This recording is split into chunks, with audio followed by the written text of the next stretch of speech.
Good morning students. हम पहली video में प्रेजेंट परफेक्ट टेंस कर चुके हैं और आज हम प्रेजेंट परफेक्ट कंटिन्यूअस टेंस पढ़ेंगे। इन वाक्यों की पहचान हम कैसे करते हैं? इस काल के वाक्यों के अंत में से रहा है, से रही है, से रही है, से रहा हूँ आदि शब्द आते हैं तथा समय दिया होता है। इन वाक्यों में कार्य लगातार होना पाया जाता है। ऐसे वाक्यों में कार्य के जारी रहने यानी कार्य के चलते रहने का समय दिया होता है, जो निश्चित और अनिश्चित दोनों प्रकार का होता है। निश्चित समय के लिए हम सिंस का प्रयोग करते हैं, जैसे since morning, since 3 o'clock, since 3 o'clock, since 1994। कोई भी निश्चित समय जैसे बजे में दिया हुआ है या कोई सन है या सुबह, रात, शाम, दोपहर, इन सब निश्चित समय होते हैं और इन सब के लिए हम सिंस का प्रयोग करते हैं। अनिश्चित समय के लिए फॉर का प्रयोग करते हैं, जैसे for 2 hours, for a long time, for a week. हमें नहीं पता कि वो 2 घंटे कौन से होते हैं, कितना समय है, 10 मिनट, 20 मिनट, कुछ कह नहीं सकते कि कितना समय है और कौन से सप्ताह है, इसलिए ये सब अनिश्चित होते हैं और इनके लिए हम फॉर का प्रयोग करते हैं। अफर्मेटिव सेंटेंसेस में सब्जेक्ट के साथ हम हैज सिंगुलर पर्सन में और हैव प्लूरल पर्सन यानी हैज एक वचनकर्ता के साथ और हैव बहुवचनकर्ता के साथ प्रयोग करते हैं। बीन प्लस वर्ब की first form NG plus object plus समय। इस टेंस की हेल्पिंग वर्ब हैज बीन और हैव बीन होती है। हैज बीन एक वचन के साथ प्रयोग होती है और हैव बीन बहुवचन के साथ प्रयोग करते हैं। नेगेटिव सेंटेंसेस में सब्जेक्ट के साथ हैज बीन और हैव बीन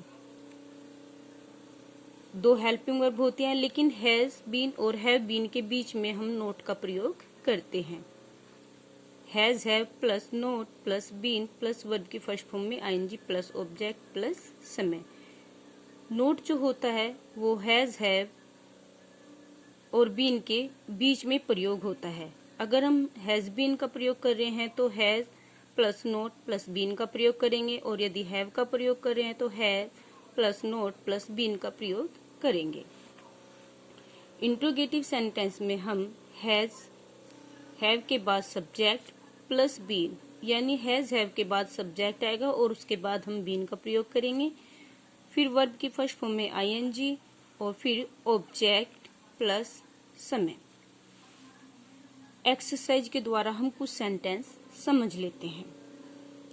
मैं 2 दिन से काम कर रहा हूँ।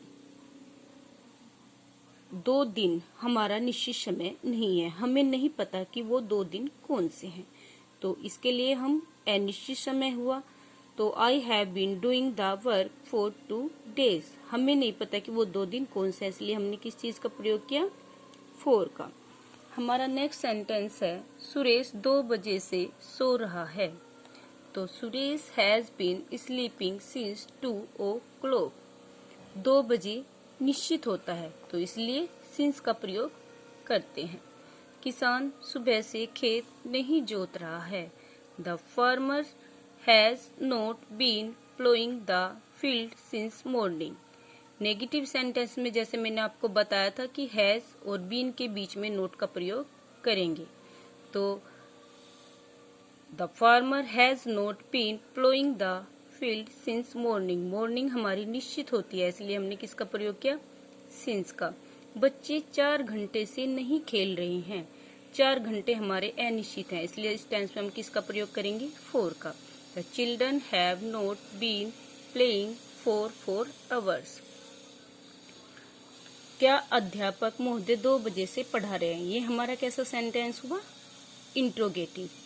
क्या अगर क्या शुरू में है तो हम हेल्पिंग वर्ब में का प्रयोग करते हैं, क्योंकि क्या का अगर क्या वाक्य के शुरू में होता है तो हेल्पिंग वर्ब भी क्या का कार्य करती है, और यदि क्या बीच में होता है तो हम व्हाट का प्रयोग करते हैं। तो has the teacher been teaching since 2 o'clock। 2 बजे हमारा निश्चित समय है, इसलिए हमने किसका प्रयोग किया? सिंस का। वह 2 वर्ष से किस स्कूल में पढ़ रही है? तो in which school has she been staying for 2 years। किस स्कूल में, ये हमारा क्वेश्चन वर्ड है। तो इन विच स्कूल, किस स्कूल में हैज, सी हमारा सिंगुलर पर्सन है तो हैज का प्रयोग हुआ। Has she been staying for 2 years। 2 वर्ष अनिश्चित हैं इसलिए हमने फॉर का प्रयोग किया। तो in which school has she been studying for 2 years। आप सभी बच्चे इस टेंस को इस वीडियो के द्वारा समझने की कोशिश करेंगे और बुक से अपनी एक्सरसाइज कंप्लीट कर लेंगे। थैंक्स।